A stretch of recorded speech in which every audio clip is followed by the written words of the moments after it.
This is some kind of joke, right? The voice cut through the silence, sharp and dripping with arrogance. Gunnery Sergeant Miller stood at the edge of the firing range, arms crossed and a smirk curling on his lips. He wasn't looking at his Marines. He was staring at the old man who stood quietly at the far end, the one who had just wandered onto the range without a care in the world. His worn jeans, faded shirt, and the slight shuffle in his step were enough to send a wave of laughter through the younger soldiers. "Hey, Grandpa, you lost or something?"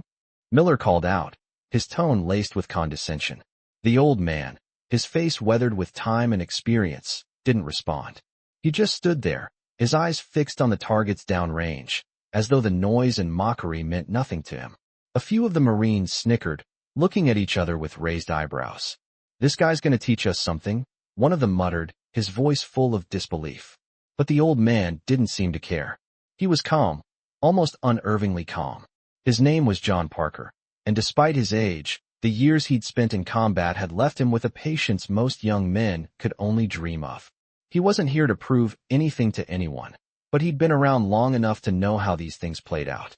The Marines around him continued their futile attempts to hit the target, their rifles firing one after another, each shot missing its mark. Miller's eyes narrowed. "Come on, Pops," he sneered. "You think you can do better? With that relic of a rifle you're carrying?" The old man simply shrugged, his expression unreadable. He had seen it all before. He had been the one to teach men like Miller how to aim, back when the world was a little less full of itself. "You can't just read the wind on a computer screen," John muttered under his breath. "You've got to feel it." Miller laughed, clearly amused by the old man's words. "Sure, Grandpa. You feel the wind, huh? What do you think this is, 1960? We've got machines for that now." The snipers in the group watched, half laughing, half intrigued, as the old man stepped closer to the rifle on the stand.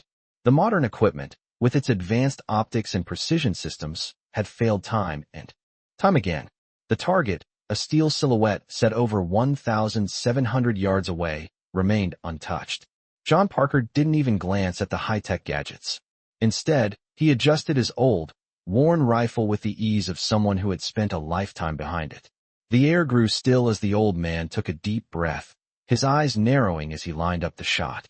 The Marines waited, unsure of what to expect. "You sure about this, old-timer?" Miller mocked, but there was a hint of doubt creeping into his voice now. Without a word, John Parker squeezed the trigger. The shot rang out, the crack of the rifle breaking the silence. A split second later, the target fell, perfectly hit dead center. The entire group froze, staring at the downrange target. Miller's jaw dropped. The sniper team behind him stood in stunned silence. How the hell did you do that?" one of them finally asked, his voice barely above a whisper. John didn't answer. He simply lowered the rifle, his eyes still locked on the target. "Experience," he said quietly. Miller turned away, his face turning red with embarrassment. He had been so sure that the old man wouldn't stand a chance. Now, he was the one who felt out of place. The Marines around him shifted uncomfortably, realizing that maybe they had underestimated the man in front of them. It was more than just a shot.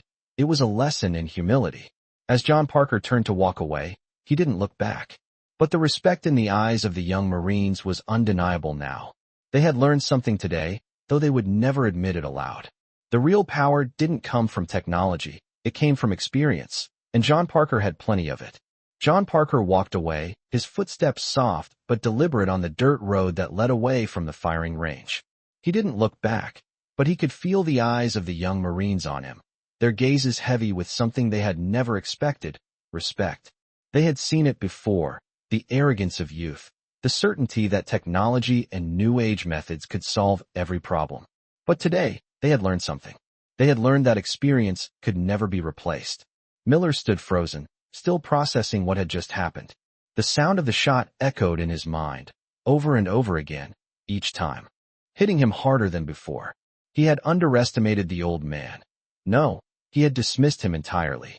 It wasn't just the shot, it was the confidence, the way John had taken command without saying a word. The way he had shown them all that no gadget or new weapon could ever replace what a person had learned through decades of real experience. The Marines around Miller began to murmur, breaking the tense silence. They exchanged glances, their youthful faces betraying confusion, mixed with awe. Who was that guy? One of the snipers asked, his voice shaky, still unsure of what he had just witnessed. An old soldier, Miller muttered, his voice flat. More than you could ever imagine. They stood there for a long moment, not knowing what to say, until the sergeant finally turned, his head still hung low. The group started walking back to their posts, the air between them thick with something new. It wasn't fear. It wasn't respect either, not entirely. It was the quiet realization that they had just been shown how much they had to learn. Miller still couldn't shake the image of John Parker's eyes, sharp and unwavering. The way he had lined up the shot with no rush, no hesitation, no need to prove anything. The old man wasn't there to impress anyone. He wasn't there for glory. He was there because he had been called to do a job, and he did it flawlessly. A part of Miller wanted to walk over to John, ask him questions, learn from him, but he didn't. He couldn't. There was something about the old man that made you feel small, made you realize how far you still had to go. The other snipers were quiet as they packed up, their earlier cockiness gone. They would never look at their weapons the same way again. They would never look at their own capabilities the same way either. John Parker had reminded them of something they had forgotten. That true skill wasn't just about having the best equipment or the newest technology. It was about knowing your craft so well that it became second nature. And that came with time. Time spent in the field. Time spent making mistakes and learning from them. It was a lesson the Marines would carry with them forever, but they knew that they would never be able to fully repay the debt of that lesson. It wasn't just a shot that had changed things.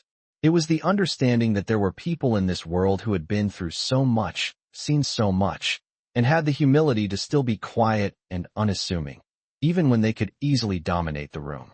Miller finally exhaled, the tightness in his chest easing just a bit. Old man's got some skills, he muttered, almost to himself. But deep down, he knew it wasn't just about the skill.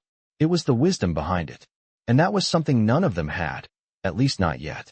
The next morning, as the sun rose over the base, the Marines gathered for their routine exercises.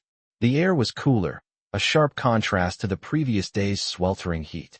Miller stood in the corner of the training area, his eyes scanning the troops, but his mind kept drifting back to the old man, John Parker. The shot, the way he had moved with such effortless precision. It wasn't just the rifle, it was the way he carried himself, like the world around him had no real hold on him. Like he had seen enough in his lifetime to know what truly mattered. As the Marines started their drills, Miller couldn't ignore the feeling gnawing at him. He had to know more about that old man, the veteran who had walked onto their range like he owned the place and showed them all up without saying a word. A few hours later, Miller found himself standing outside the small hut where John Parker had been staying. The old man had asked for no special treatment, no fanfare, no praise.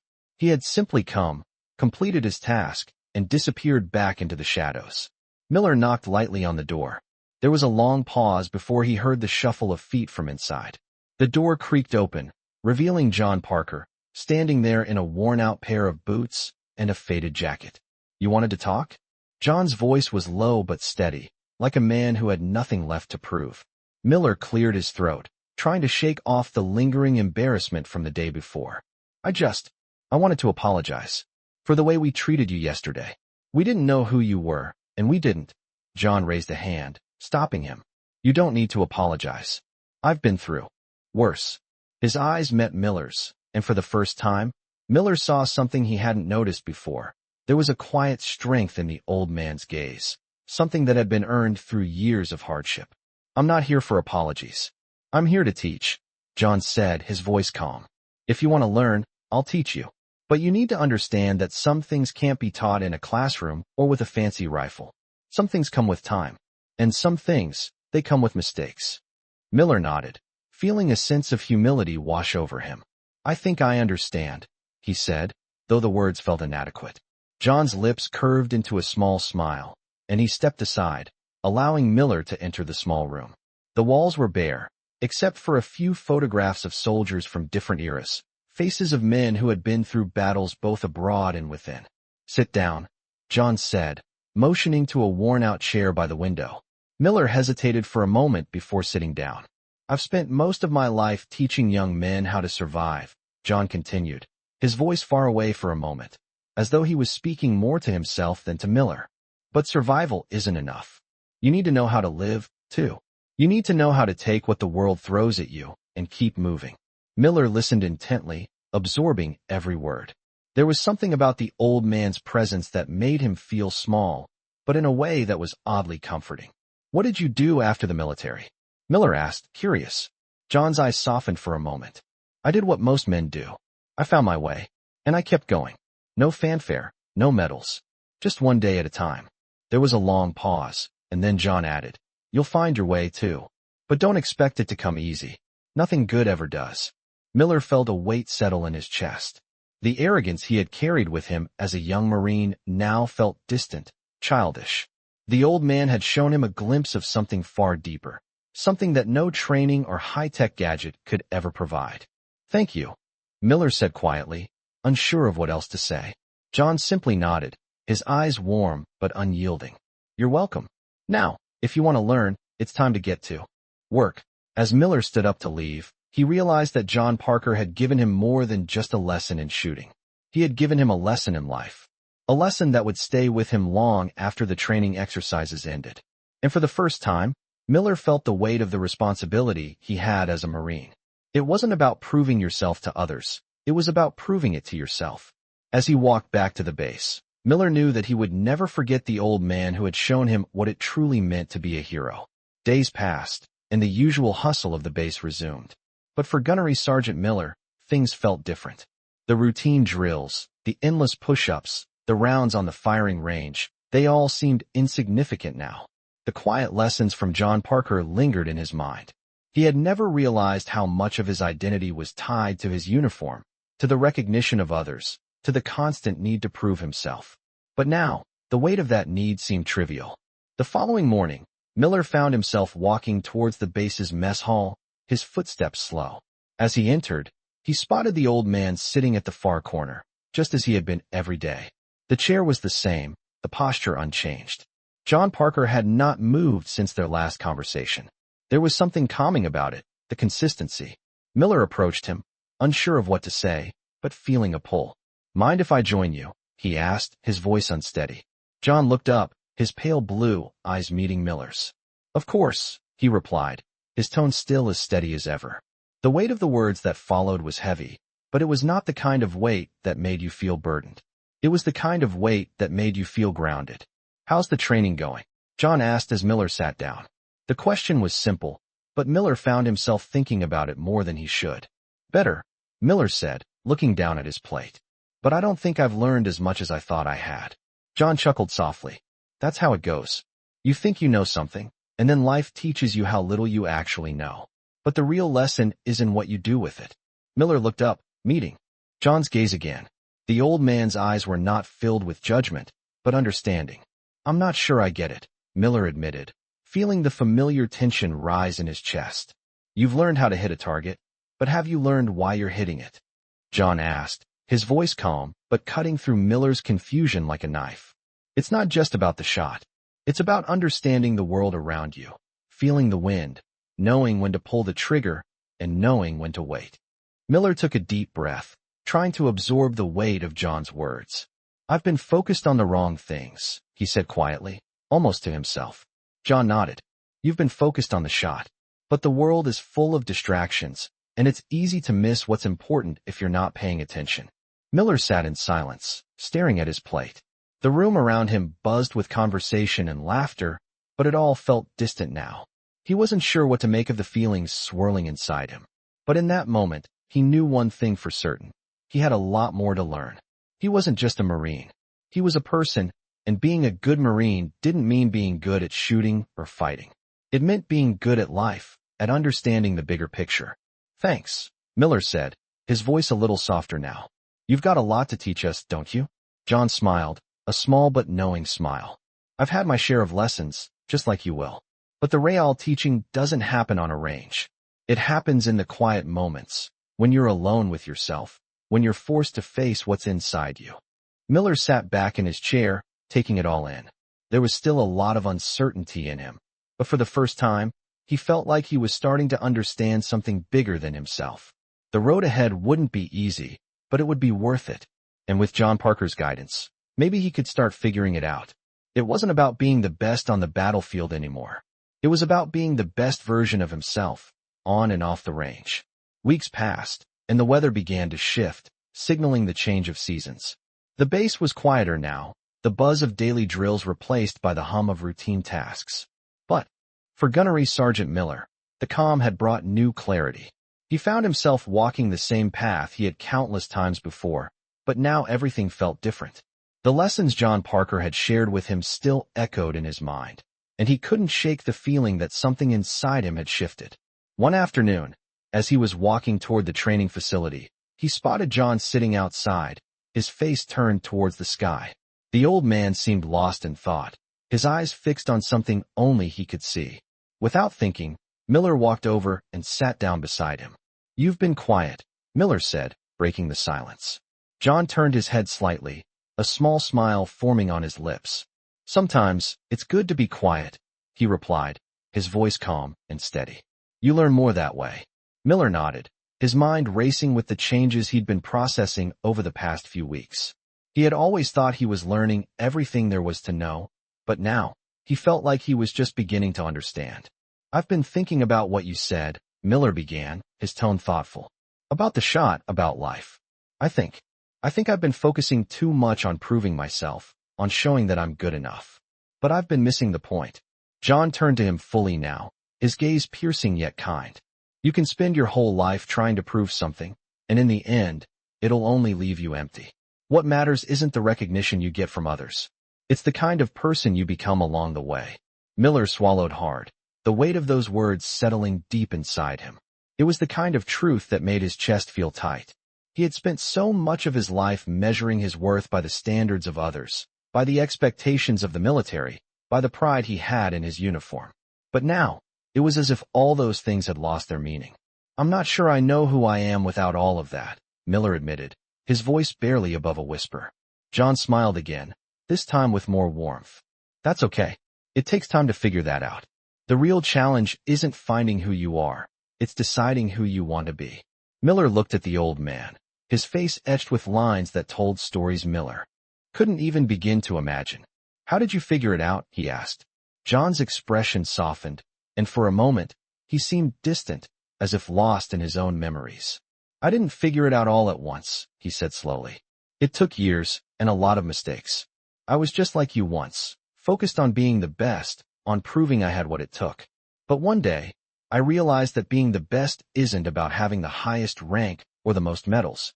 It's about being true to who you are, no matter what anyone else thinks." Miller sat in silence, processing everything John had said. He could feel the truth of it deep within him, like a seed that had just been planted, waiting to grow. "I think I'm starting to understand," he said finally, his voice filled with quiet conviction. John nodded, his gaze soft. "You're already ahead of the game, Gunnery Sergeant. Most never get this far." As they sat there together, the world around them seemed to fade away. The sounds of the base, the distant chatter of the other Marines, the rustling of the leaves in the wind, all of it became secondary. In that moment, there was only the stillness between them, a stillness that felt like peace. Miller knew there was still a long road ahead of him. The journey to truly understanding who he was and who he wanted to be would take time. But for the first time, he felt like he was on the right path. And with John Parker's guidance, he was ready to keep moving forward, step by step, one lesson at a time. It was a quiet morning when Miller arrived at the training yard, but there was an unmistakable shift in the air. He had become more accustomed to the routine, more in tune with the lessons John Parker had quietly imparted. The Marines were still doing their usual drills, but Miller's mind was no longer on the perfection of each exercise, the precision of every movement. Now, it was about the bigger picture, the details that others overlooked. As he walked along the edge of the training yard, Miller spotted John sitting by the bleachers, once again looking out at the horizon. His eyes were fixed on something far beyond the base, something only he seemed to understand. Miller hesitated for a moment, then decided to join him. He sat down quietly, not wanting to disrupt the old man's silence, but wanting to feel that calm again. "You're getting better," John said without looking at him, his voice low but clear. "But you still have more to learn." Miller smiled slightly. "I know," he said, nodding. "I feel like I'm seeing things differently now. Not just the drills, but everything." John finally turned his head, his pale blue eyes locking with Miller's. It's not just about what you see. It's about how you see it. Miller frowned, thinking about the words for a moment. What do you mean? You've learned the technical side of things, the mechanics, the tactics. But that's only part of it. John explained, his tone steady and calm. What makes you a true soldier, a true Marine, is how you understand the world around you. How you read the people you're with. How you handle the unexpected. That's the part most people miss. Miller thought about it, the weight of John's words pressing into him. It wasn't just about the shots he could take or the missions he could complete. It was about understanding the people and the situations around him. He had spent so much time focusing on perfection that he had forgotten to look at things with a broader perspective. I think I get it, Miller said slowly. It's about more than just being good at the job. It's about being good at life. John nodded, his expression softening. Exactly. The best soldiers are the ones who know how to live as much as they know how to fight. Miller's thoughts began to shift, the weight of his previous goals fading. It wasn't about being the best or the strongest. It was about the deeper understanding that made him stronger in the long run. I still have a long way to go, Miller admitted, but there was no frustration in his voice. And that's okay, John replied. We all do. But remember this, Gunnery Sergeant, it's not the finish line that matters. It's what you do with the journey. Miller sat in silence for a moment, reflecting on the old man's words. There was so much more to life, to being a Marine, than he had ever realized. It wasn't about seeking approval or trying to be the best. It was about growing, understanding, and adapting. And he had just begun to realize how much he had yet to learn. The rest of the day passed in a blur, the usual drills feeling less important, but more meaningful. Each task, no matter how small, felt like a part of something much bigger. The Marines around him went on with their exercises, but Miller moved through the day with a new sense of awareness. He wasn't perfect, and he didn't need to be. He had a new purpose: to grow, to learn, and to keep moving forward, one step at a time. As the sun began to set, casting long shadows over the base, Miller found himself standing by the training yard, looking out at the horizon, just like John had done countless times before. And for the first time, he understood. It wasn't about the battles won or lost. It was about the lessons learned along the way, the moments of clarity that defined who you became. And with John's quiet guidance, he knew he was on the right path. The days blended together in a steady rhythm. The usual drills resumed, but there was something different in the way Miller carried himself now. He was no longer just going through the motions. Every task, every action, felt more deliberate, more intentional. The weight of his new understanding lingered, shaping the way he interacted with the world. One afternoon, as the sun dipped lower in the sky, Miller found himself walking toward the small training ground where John Parker had first shown him the true meaning of a shot. He had come to learn something new, something deeper than just marks on a target. As he reached the edge of the field, he saw John sitting on a bench, his hands resting in his lap, his eyes fixed on the horizon. For a moment, Miller just watched him, taking in the way the old man seemed to have an unshakable calm about him, a stillness that made the world around him feel like it had slowed down. Miller hesitated before walking over and sitting beside him. "You're quiet today," he said, breaking the silence. John glanced at him, the corners of his mouth curling into a small smile. "Sometimes, silence is the best way to hear what's going on around you," he replied, his voice low and steady. "It's easy to get lost in the noise, in the constant rush, to get things done. But sometimes, the answers come in the quiet moments." Miller nodded, feeling the weight of those words settle inside him. It had been a while since he had truly stopped and listened, since he had allowed himself to just be present in the moment. The noise of the world had always been there, pushing him forward, demanding more. But now, it felt different. "I've been thinking," Miller said, his voice thoughtful, "about everything you've taught me, about how much I've been focusing on the wrong things. I've been so caught up in the need to be the best, to prove myself. But I think I missed the point." John turned his head slightly, his eyes narrowing as he listened. "What do you mean?" "I think I've been looking for validation," Miller explained. "I've been looking for others to recognize my worth, to tell me that I'm doing something right. But I don't think that's what matters. I think what matters is the journey itself, the lessons I learn along the way." John smiled, a quiet approval in his gaze. "You're starting to understand," he said softly. "The journey is the part that matters most." It's where you find your true self. Not in the destination, not in the end goal, but in the person you become as you move forward. Miller sat back, taking in the old man's words. It was a perspective he had never considered before. The path he had been walking, the struggles he had faced, had all been stepping stones, shaping him into the person he was meant to be. It wasn't about the accolades, the medals, or the recognition. It was about the growth, the strength, and the character that came from persevering, from pushing through even when things seemed impossible. I think I've been running too fast, Miller admitted, his voice quiet. I've been so focused on getting to the next thing that I forgot to look around, to appreciate where I am. John's eyes softened as he looked at Miller. It's easy to get caught up in the rush, he said. But life isn't a race. It's a journey. And the more you rush, the less you'll see along the way. Take your time. There's wisdom in the quiet moments, in the pauses. Miller let the silence linger between them for a while. The air was still, the evening, light casting long shadows across the ground. For the first time in a long time, he felt at peace. He wasn't rushing anymore. He wasn't looking for validation or approval. He was just existing in the moment, taking in the lessons that came his way. It wasn't about perfection or achievement. It was about understanding, growing, and learning from everything around him. As the sun dipped below the horizon, Miller realized that he had finally found something he had been searching for without even knowing it. Peace. And it had come not from winning or succeeding, but from accepting the journey for what it was, messy, uncertain, but beautiful in its own way. As the weeks passed, the changes in Miller became more apparent to those around him. He had stopped rushing through the motions, stopped trying to be the loudest voice in the room, and had begun to take his time with everything.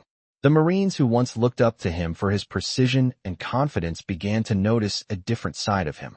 He was still strong, still capable, but now he was more thoughtful, more present in the moment. One morning, as the group was preparing for a field exercise, Miller found himself walking through the woods with John Parker by his side. The sun had barely risen, and the air was crisp with the chill of early autumn. The usual chatter of the other Marines was absent, and the only sounds were the soft crunch of leaves beneath their boots. As they walked in silence, Miller could feel the weight of the day ahead pressing on him. There would be drills, tests, and challenges, but his mind wasn't on them. He wasn't thinking about how he could prove himself, how he could be the best. He was thinking about how to be present, how to lead not just by what he did, but by who he was becoming. "You've changed," John said, his voice breaking the silence between them. Miller glanced over, surprised at the observation. "I guess I have," he replied, unsure how to put it into words. "I'm not sure how exactly, but I know it's different." John gave a small nod, his expression unreadable. "It's a good change," he said simply. "You're beginning to understand that leadership is more than just knowing how to command. It's about knowing when to listen, when to step back, and when to trust the people around you." Miller took a deep breath, taking in the old man's words. It wasn't about being the loudest voice anymore, about forcing his way to the top. It was about listening, about guiding others by example, and letting them find their own strength. The rest of the day passed in a blur of exercises, with Miller taking a quieter, more measured approach to everything. He still led his team, still pushed them to do their best, but there was a shift in the way he did it. He listened more, made fewer demands, and allowed his Marines to find their own path to success. When they finally gathered around the fire that evening, the group was noticeably different. There was a sense of camaraderie, a shared understanding that wasn't there before. Miller found himself sitting back, watching his team interact, and for the first time, he didn't feel the need to control everything. He had taught them the skills they needed, but now he saw that they were beginning to teach each other. As the fire crackled and the night grew darker, John sat across from him, a small smile tugging at his lips. "You've done well," he said quietly. "But remember, the journey is never over. The lessons you've learned will continue to shape you. It's not about getting to the destination. It's about what you do along the way." Miller nodded, the weight of John's words sinking in. For the first time, he realized that the journey was not something to be rushed through or conquered. It was something to be lived, to be experienced, and to be shared with those around him. The road ahead still held challenges, but Miller knew he wasn't walking it alone anymore.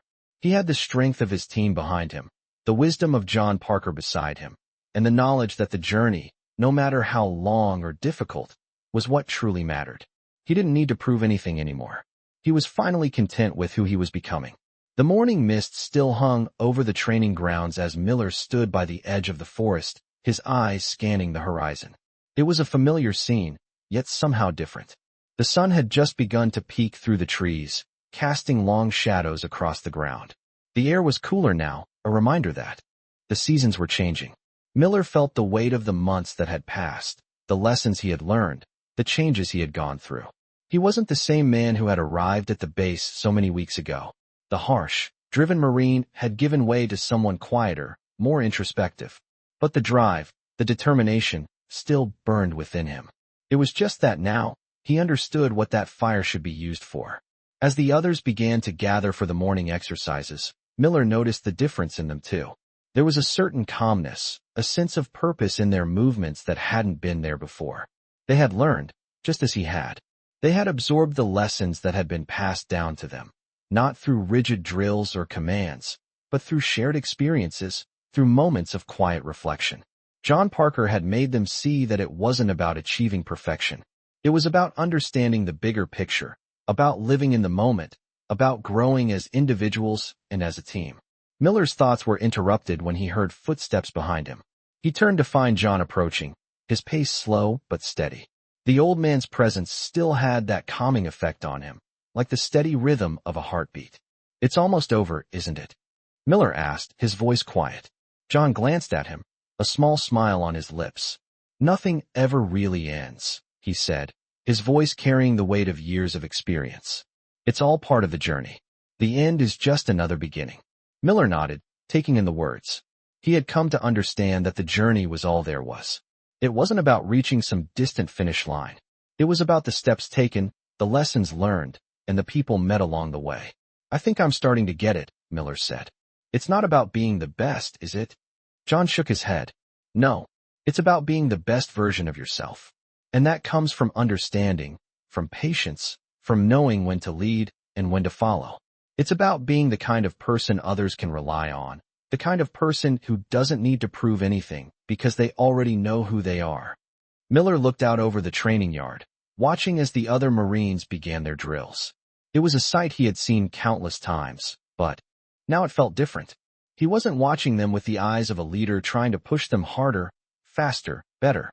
He was watching them as a teammate, as someone who had finally learned that strength wasn't about dominating others. It was about working together, supporting one another, and growing together. "I used to think leadership was about being in charge," Miller said. "But I see now that it's about something else. It's about guiding others without holding them down. It's about giving them the space to grow." John nodded in approval. "That's the mark of a true leader. The ability to step back and let others rise." Miller felt a sense of peace settle over him, a peace he had never truly known before. It wasn't the peace that came from victory or from being in control. It was the peace that came from acceptance, accepting himself, accepting others, and accepting the path he was on. The path was long, and it wasn't always clear, but for the first time, Miller felt like he was walking it with purpose. "Thank you," he said quietly. John gave a small, knowing smile. "You're welcome. But remember, the journey never stops. Keep learning, keep growing, and keep moving forward." As the sun rose higher in the sky, Miller stood there, watching his team begin their exercises. There was no rush anymore, no need to prove himself. He was right where he needed to be. The road ahead would have its challenges, but Miller knew he was ready for them. Not because he was the best, but because he was finally becoming the man he was meant to be. And that was enough.